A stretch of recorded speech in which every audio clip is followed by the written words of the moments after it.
Our money and our banking institutions have been hijacked away from the public. So privatized banking, oh my gosh, here is something that not only helps the individual in their own little personal economy with their family, but it can actually help the economy at large.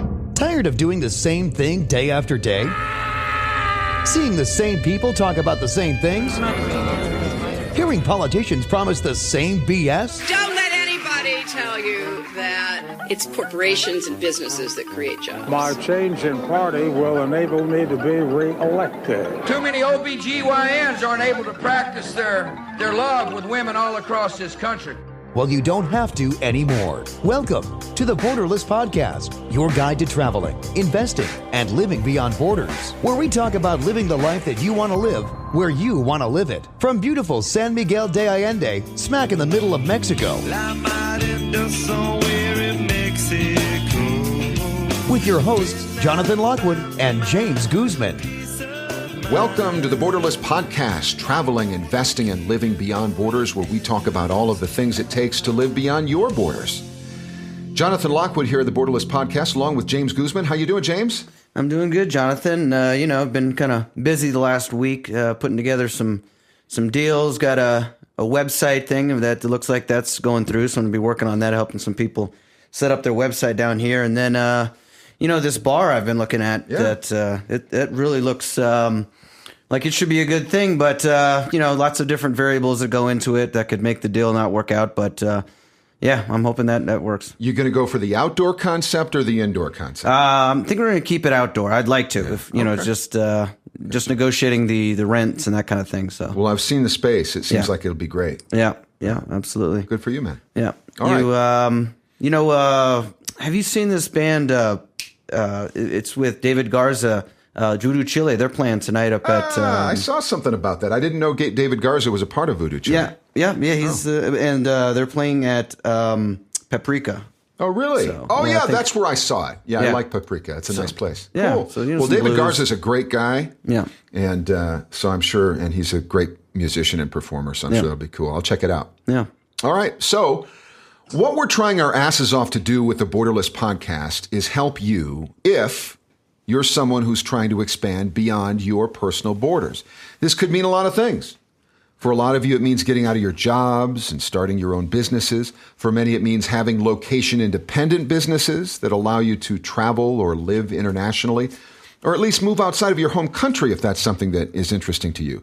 For many, it means having more self-reliance. And one thing I discovered a few years ago and implemented for myself is something maybe some of you have heard about too. It seems to me that this is right up the alley of the people that the Borderless Podcast should appeal to, but I don't think most people know about it.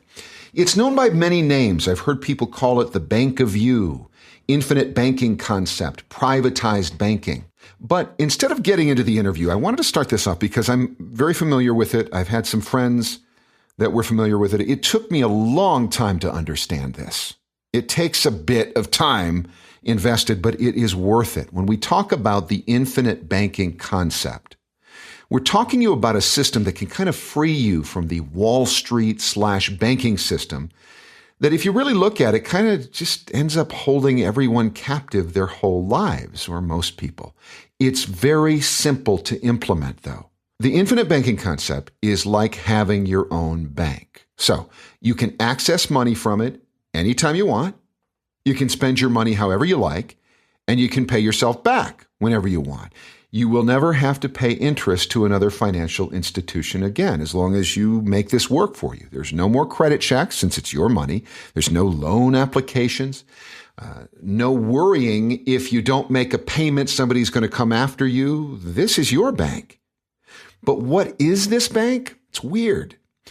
What we're talking about are properly structured dividend-paying whole life insurance policies. But this is not about life insurance. It's just that at some point somebody realized that these whole life policies are absolutely brilliant in that they can be used to create your own virtual bank here.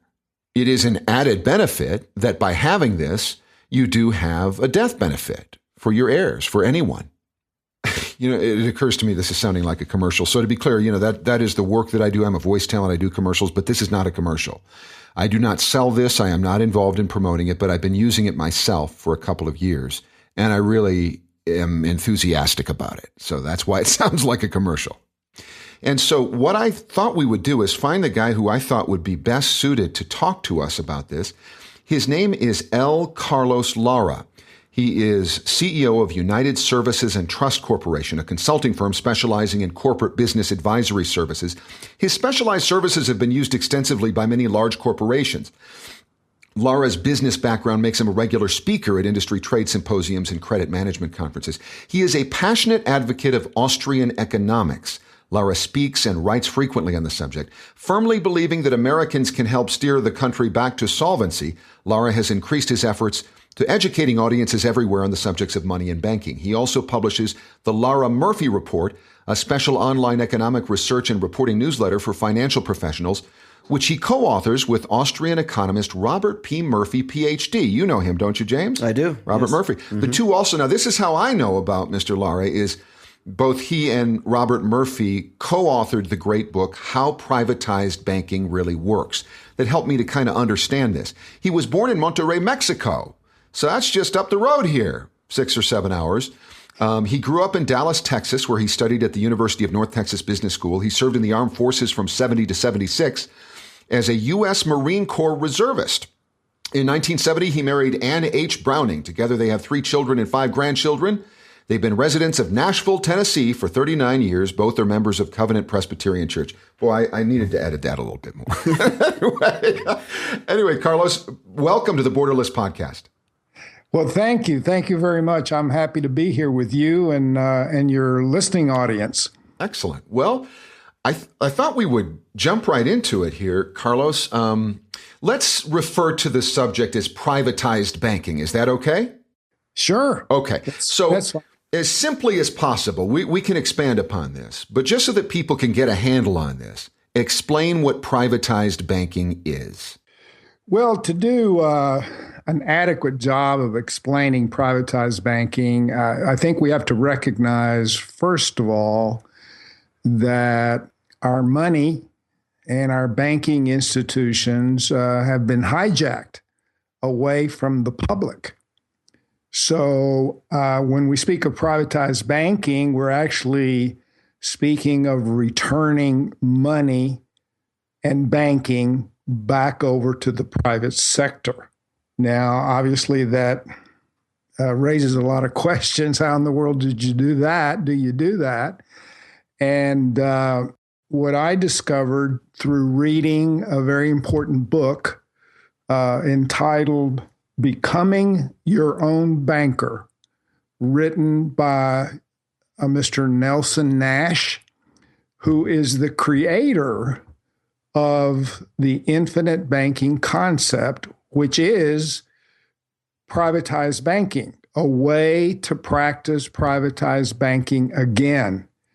Now, one of the things that I need to point out is that Nelson Nash is a student of Austrian economics for 52 years. So when I first read that book, me being an enthusiast of Austrian economics, realized that book could only have been written by an Austrian. And sure enough, after I met Mr. Nash personally, I realized that what he was talking about was being able to return the privatized banking idea back over to the public without having to change our monetary laws.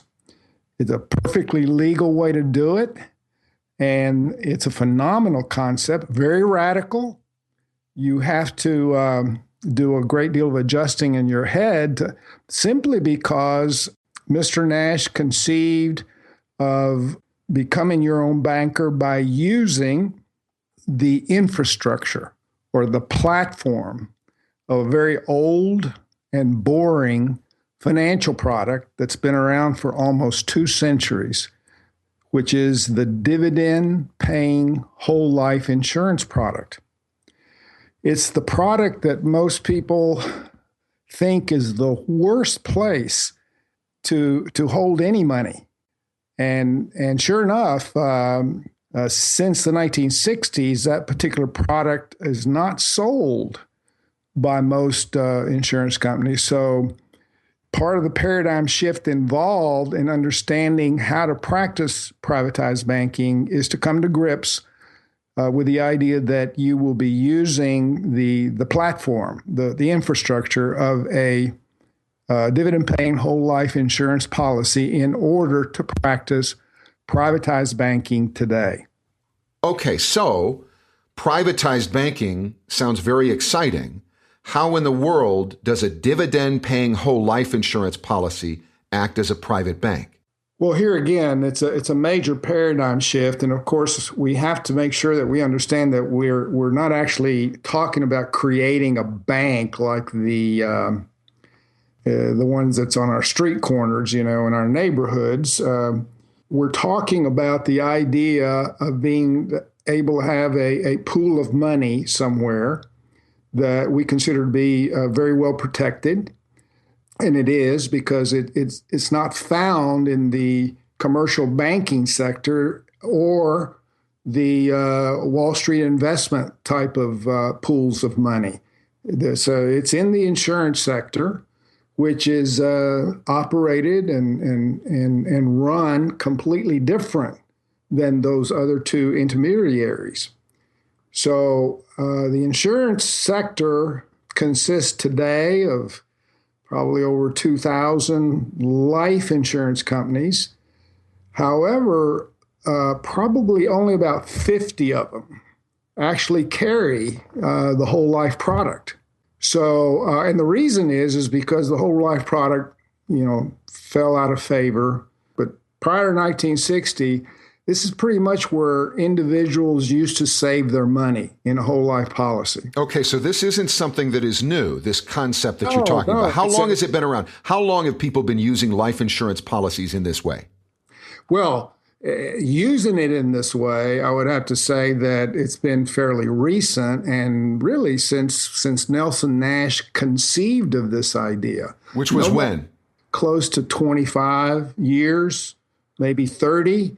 But he didn't actually write his book till about 1999 or 2000 is when he first came out with his first publication. So it began to sell in book form, sort of an underground bestseller type of book. The idea of using it as a bank, so to speak, really did not start getting out to the general public till about the year 2000. I see. But at the same time, people did, while they didn't use it as a regular, not necessarily thinking of it in the way that we do with infinite banking, aren't there people from many, many decades ago that used their insurance policies to finance things? Well, way back in the 1850s, the life insurance industry came up with the idea of a policy loan as an option to just simply surrendering a policy. So in other words, when people with the whole life policy, just didn't want to do that anymore, they would just simply surrender the policy. So the insurance industry actually came up with the idea of a policy loan. In other words, if you're wanting to get to your cash value, look, rather than surrendering your policy, now we have this new feature, which is a policy loan. And so the policy loan is now and has been since 1850 a part of the insurance contract. And it is with the use of that policy loan that an individual, can actually practice banking with it. Because as you well know, if you take out a loan from a commercial bank, that is not income to you. So in other words, you don't have to pay taxes on it. Well, in the same way, if you take out a policy loan from your own insurance policy, that money comes to you tax-free. So that particular feature gained a lot of favor. Anytime people needed, to buy something that required money they just didn't have in large amounts, they could actually go to the cash value that had been accumulating in their life insurance policy and take out a policy loan. Okay. So let's kind of sum this up and try to, again, kind of put a handle on it for people listening to this. So what the idea is using a dividend-paying whole life insurance policy, and although it is not a bank, thinking of it and using it kind of like a bank. And over the course of time, as these policies extend out and value begins to grow in them, if they're properly structured, what you are actually, in a sense, doing is slowly, eventually opting out of the banking system. And if there's anything today we'd like to opt out of, it's the damn banking system. Oh, that's exactly right. Now, if you're from the Austrian School of Economic Thought, you know and you realize that the Federal Reserve System, in conjunction with our government, controls our money. They have a monopoly on our money, and they use the commercial banking system as a way to expand or contract credit. And in terms that you're often hear quoted, this money is literally created out of thin air. And so a lot of folks don't understand that when that expansion of credit takes place, it has a damaging effect, on our economy. And they're actually increasing the money supply. They're also driving up price inflation when that happens. And there's all kinds of moral hazards that happen. And so an Austrian, really doesn't want to have any part of that. What Robert Murphy and I discovered, and why we wrote our book, is that here was a way to actually take out loans. Oh, because when you take out loans from a commercial bank, you're actually setting this inflationary process in motion. That's how the money gets out into the economy, is every time you take out a bank loan, a commercial bank loan. So what Robert and I discovered is that when you take out policy loans, you don't have this damaging effect on the economy. And so if you had more and more people moving their cash flow away from commercial banks and into the insurance sector and started using the insurance sector as a way to access their money and take out loans from there, in a way, you're muting inflation. You're putting a dampening effect on inflation. It was at that point that Robert and I realized, oh my gosh, here is something that not only helps the individual in their own little personal economy with their family, but it can actually help the economy at large. And so what we become passionate about, of course, is to spread this message to as many people as we can and make them aware of this twofold thing that it does. Yeah, I'm wondering why, it seems like a great idea and you get a higher return on your money and all this type of thing. Why are more people not using this? Well, I think it's simply because, first of all, they don't understand what a whole life policy is. And it did fall out of favor in the 1960s. It really took off in the 70s when Nixon took us off the gold standard. At that point, these central banks had a free rein to just inflate all they wanted. And since the 1970s, we've had boom and bust cycles ever since. But that's what happened on the greater economy. At the personal level, the public moved away from the idea of saving and accumulating money, and they got into investing. And there for a while, they were actually liking the idea that, here's the little guy now can go into the stock market. Obviously, with the busts that come after the booms, a lot of folks have gotten hurt financially. But in the meantime, this idea during the 70s, during the 80s, this idea that rather than putting your money into a slow, boring product like a whole life policy, you can just take out a term policy and invest that difference in the stock market. Right. All right. So that phrase got coined and became a household word. And obviously, in the beginning, it seemed like the ideal thing for Americans to be doing. But as we well know, especially during the 2008 financial crisis, most of the baby boomers that were really leading that charge, I mean, they lost 60% of their assets during the 2008 crisis. Yeah. The way I see it, people got sucked into speculating rather than investing, because of these inflationary policies that you're talking about. But normally, if you're saving money, boring and slow, those are the types of words that you want to hear. You don't want to be putting your savings into something that's exciting and jumping up and down. And, that's not the right way to do it.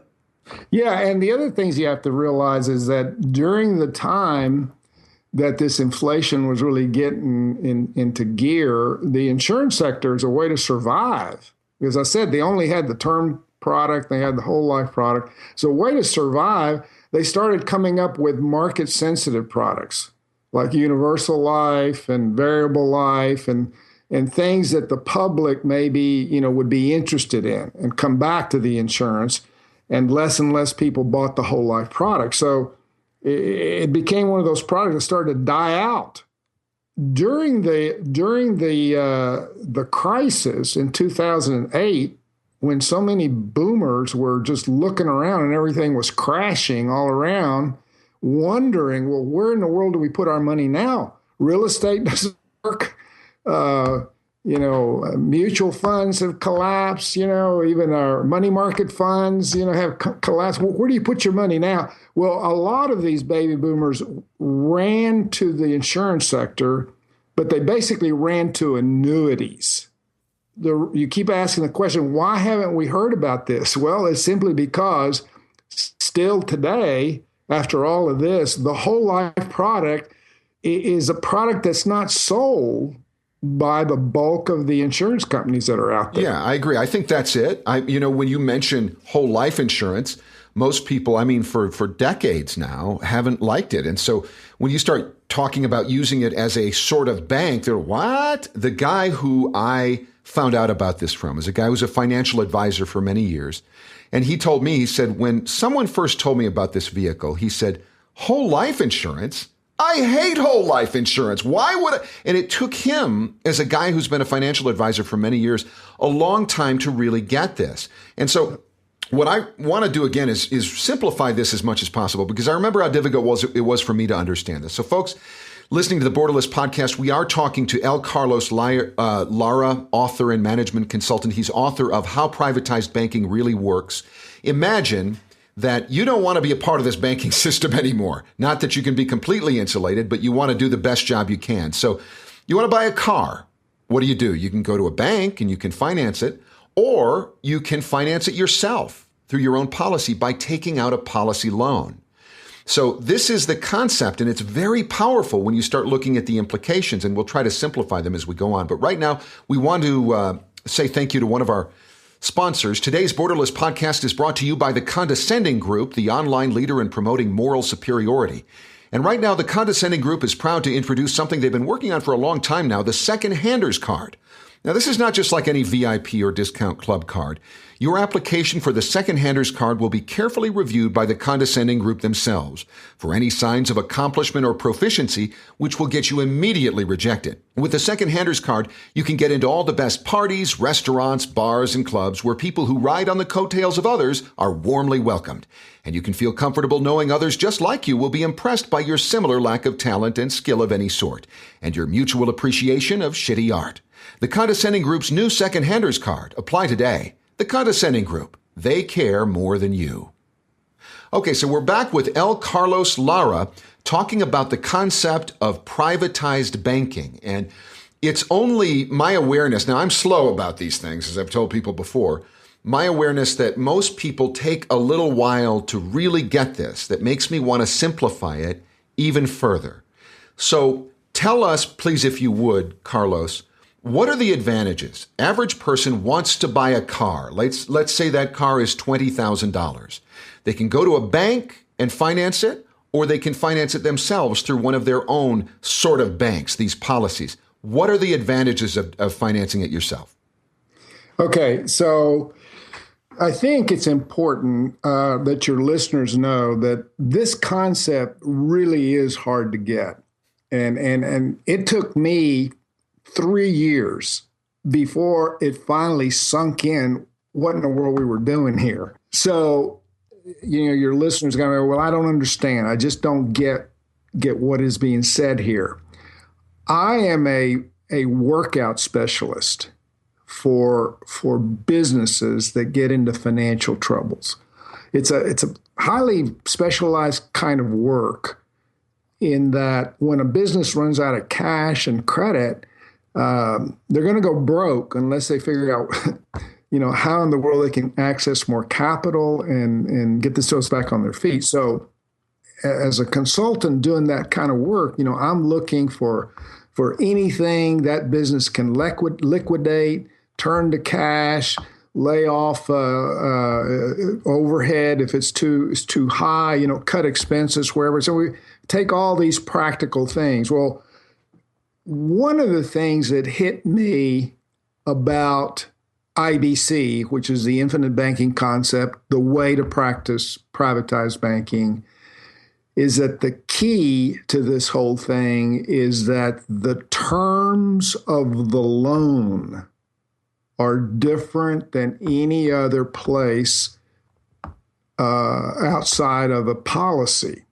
The terms of the loan are different from a loan you take out from a financing company or a commercial bank. When you take out a loan to buy something from a bank, obviously the bank takes a lien on that asset and immediately, forces you to get onto a payment schedule of the principal interest over a period of time. You have to have immaculate credit to even get the loan, and you may have to go through a series of paperwork and whatever just to see if you get approved for the loan. And then, of course, if you miss your payments, they're going to be calling you. And if you miss too many of those payments, they're going to come in and repossess that asset. That's how lending operates on the commercial side of things. Inside the insurance sector, it works completely different. In other words, you take out a loan, from your policy, you can have your money in about 3 days with no questions asked. If you have cash value in your policy, you can use up pretty much up to 95% of that cash value, and no one in the insurance company is going to, what are you going to use this for? Or let me see your credit report or any of that kind of stuff. Okay, you do not have to apply for your own loan. It's your money. It's your money. That's right. And so that money appears in about 3 days. They just send it to you by mail, or they can, drop it directly into your bank account. No questions asked. That right there is big. It's huge. All right. The second thing is, yes, you will pay an interest on that loan, just like you would with a commercial bank. You're better off doing it with a mutual insurance company because in a mutual insurance company, the policy holders are the actual owners of the mutual. You take out a policy with a mutual life insurance company, you actually become an owner of that company. You see, now you're dealing with a commercial bank, that's owned by stockholders and it's part of the Federal Reserve System, see? So you're paying interest on the loan you're taking out, but since you're also an owner of the insurance company, that profitability by the paying of that interest eventually comes back to you in dividends. So what type of interest rates are we looking at on Well, here's where we get into the deal about interest rate. Mm-hmm. Now, if you start thinking interest rates, you really are going to go down a rabbit hole because people are so attuned to interest rates. Mm-hmm. But yes, there is an interest rate. Mm-hmm. Most life insurance policies right now have about a 5% interest rate on their loans. Some have 5.5%, some 6%. So it's not an exorbitant rate. But I'm trying to get you and your listeners to focus is on the terms of the loan, the fact that no one's ever going to call you if you don't pay that loan back. That's huge. That is huge. If you don't even want to, I hate to even say this because this is going to sound like it's too good to be true. You don't even have to pay the loan back. Right. There are circumstances where you don't need to do that. Right. Well, no, I mean, you really don't, simply because the insurance companies actually, they're the ones that are making that collateral good. I mean, they've got actually a collateral interest in the cash value, but only to the amount of the loan that you took out. And that they're actually guaranteeing that collateral because it's part of the money that's in the insurance sector. Okay. So, I mean, I think that there are two things there. For one thing, how nice is it to know that nobody is going to come and repossess something? How nice is it there are a number of reasons why it's nice, the terms of these loans that you take out on your own policies, but also the idea is if you're looking at this as a retirement vehicle and you've built up significant wealth within your policy, in retirement, you're taking out loans. And of course, you've no intention of paying those back. Well, that's right. Now again, you're moving into the area of retirement, which is, down the road too. But you got to remember that the whole life product was created as an accumulation product. In other words, you could take out a whole life policy, and once you got it, you could stick it in your drawer and forget about it. Well, that doesn't happen when you start practicing privatized banking, because when you recognize that you're actually using it as your own bank, so to speak, it becomes a cash flow system for you. If you can think in terms of using the terms of the loan to smooth out your cash flow, knowing that you're not under any pressure to have to pay any money back.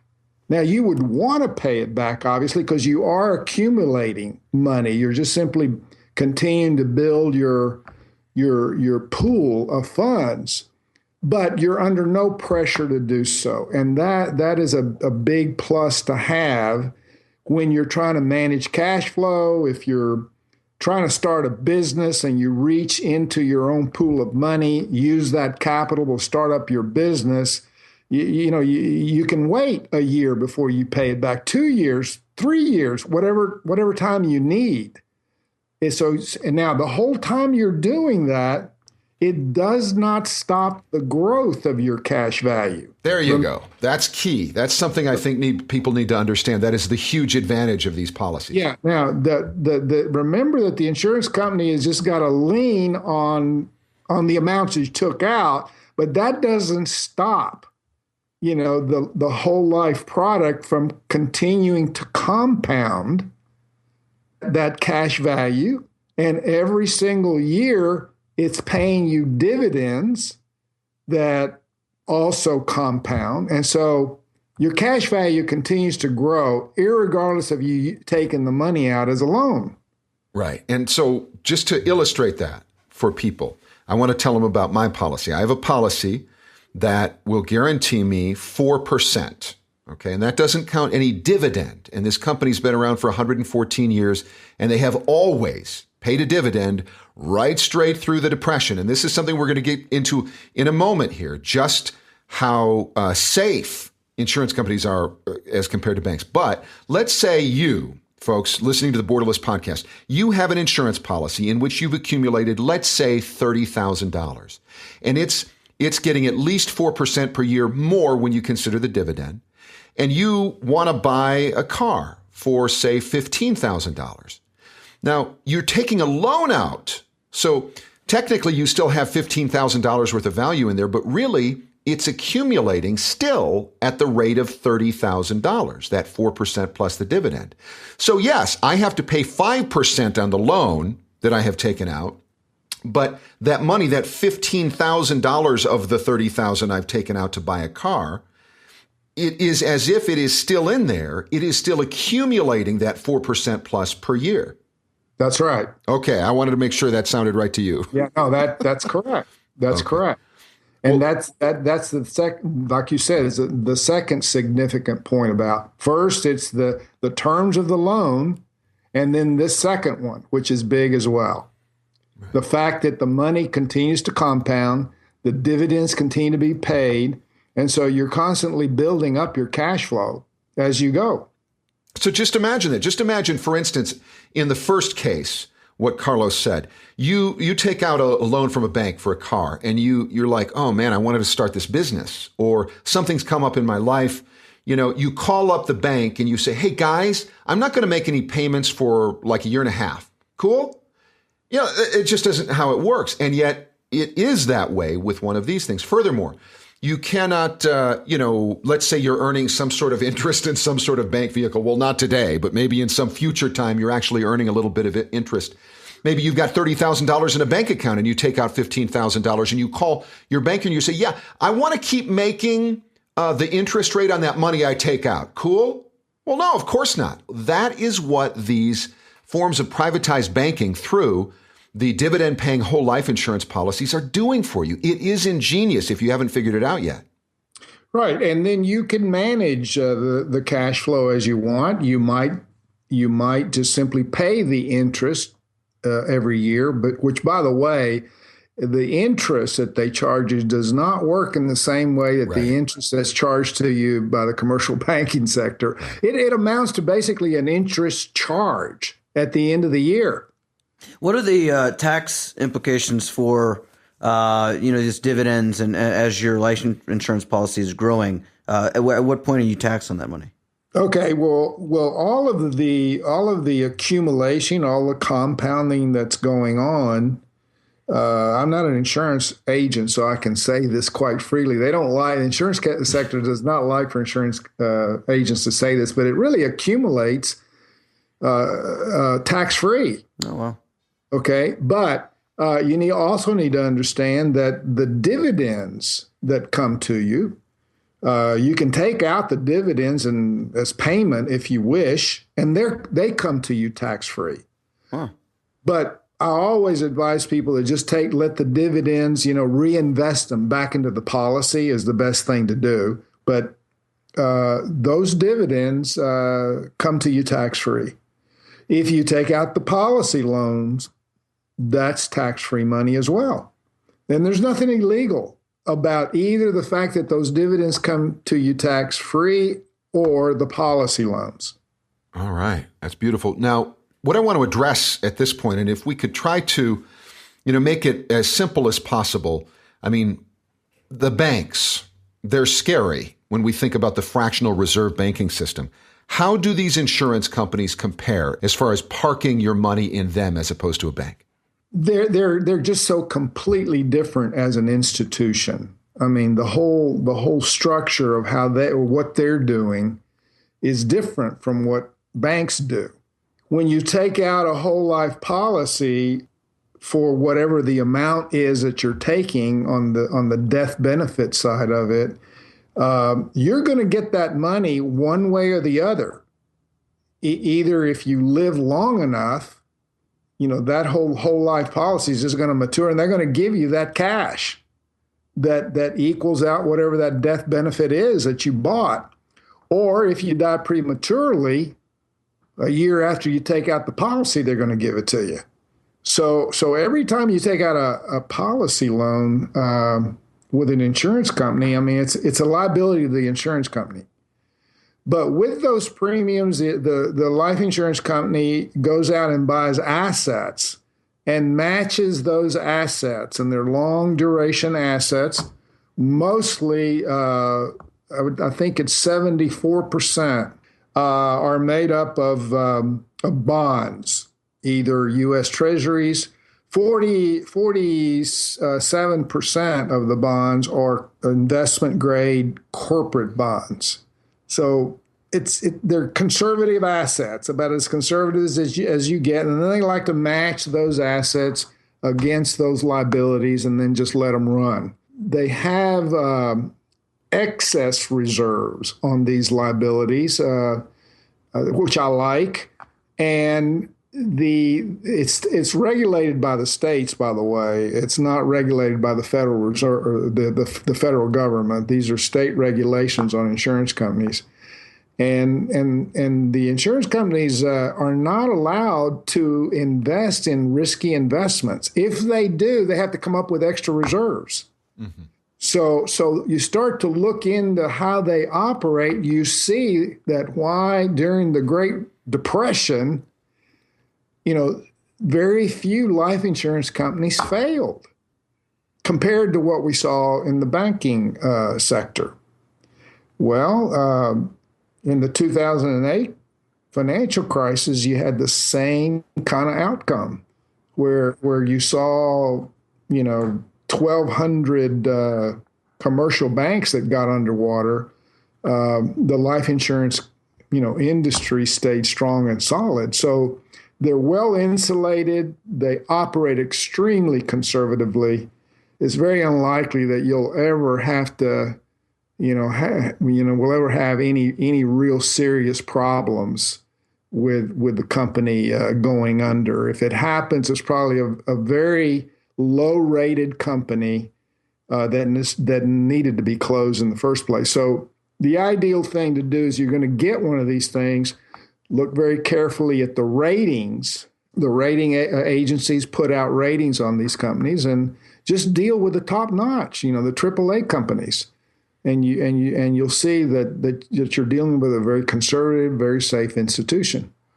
Yeah, I wonder if because here in the Borderless podcast we talk a lot about living and doing business in different countries. I wonder if there are any other insurance companies outside of the United States that would be open to do this. Well, that presents a problem. Like I said, the problem is that there's obviously insurance companies on the international scene. There's some very big ones too. But again, it's going to be very difficult to find the dividend-paying whole life product. Not to say that they're not out there, but I have not been able to find it except in Canada. You have some insurance companies in Canada that have it.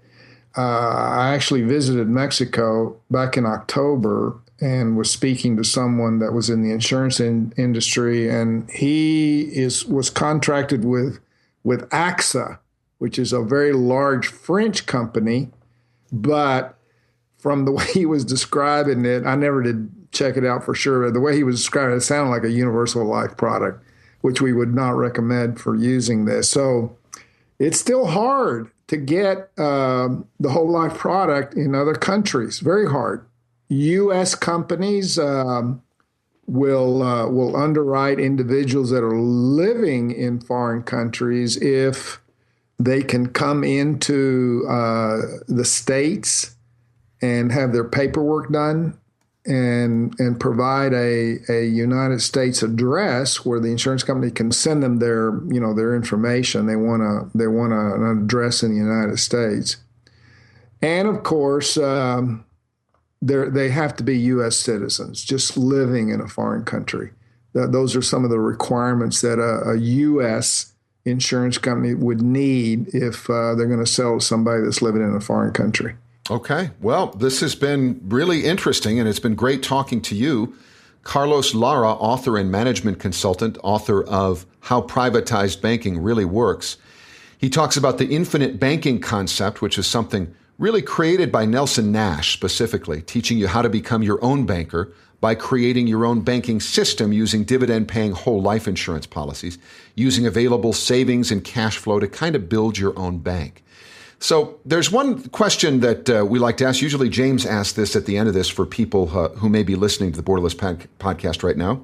James? Yeah, so we just try to see what if there was somebody who is maybe starting a business or interested in getting even in this field or write a book or something like that, what is the best piece of advice that you could give them? Well, I mean, for entrepreneurs, I would say that I can't think of a better instrument to use than this method. I know myself, I've been an entrepreneur and business owner all my life, and when I first started out in business, I relied on friends and relatives for the initial capital to use to launch my business. So if I had to do it all over again, I would simply say, take that initial working capital, set yourself up one of these banking policies, and then begin to use the money from there to launch your business. That will allow you to have the cash flow manageability to ride out the hard times that are going to come ahead, in trying to start a business. So in the United States, we're advising a lot of young people to be looking for several streams of income coming in because it's a rough economy right now, especially for younger folks.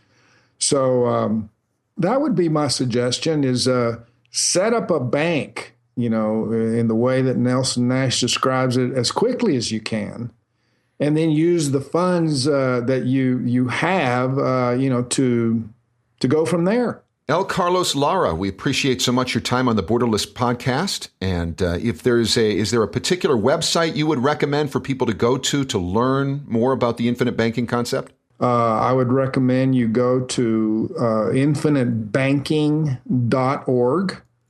And there you can find a map of the United States that shows you where all these authorized practitioners can be found. There's a profile on each one of them. And so I like to drive people, to that particular website because it's a website not only for the general public to get more information about IBC or privatized banking, but also to actually find an authorized IBC practitioner. Okay, very good. Thank you very much for being on the Borderless podcast, L. Carlos Lara. Okay, so it was great having L. Carlos Lara on here, but, I'm struck after the interview, as capable as he is among so many people in the world to discuss this, it's still very difficult, like I said before, to understand this. So although I hadn't planned on, promoting anybody in particular, I think what we need to do here is put you in touch with a guy that I have been using. And I haven't mentioned to him yet that I'm going to do this. I better let him know. His name is John Montoya, and he has a company called JLM Wealth Strategies. He is one of these certified IBC, Infinite Banking Concept guys. He lives in the vicinity of San Francisco, California. He's a really great guy, and he knows how to do this right and to explain it to you. So we will include jlmwealthstrategies.com. If you can write it down now, fine. It'll also be in the show notes. So the infinite banking concept, privatized banking, I recommend it. Just another way for you to grab a little more self-reliance and have a little more control over your life. Does this appeal to you, our Borderless podcast? If it does, come join the conversation at borderlesspodcast.com. When you get to that page, you will see the great big Join Here button. And if you click on that, you will join the Borderless movement. This gives you access to our private Facebook page. This way you can tell us what you thought about our guest, maybe something you liked or disagreed with. What else, James? Yeah, all our guests, a lot of them are on there. I'm on there. Joanthan's on there. So we're able to answer any questions you have. And if you have any suggestions on guests or that kind of thing, then feel free to let us know. All right, another Borderless podcast coming up soon. Thanks for joining us for the Borderless podcast, traveling, investing, and living beyond borders.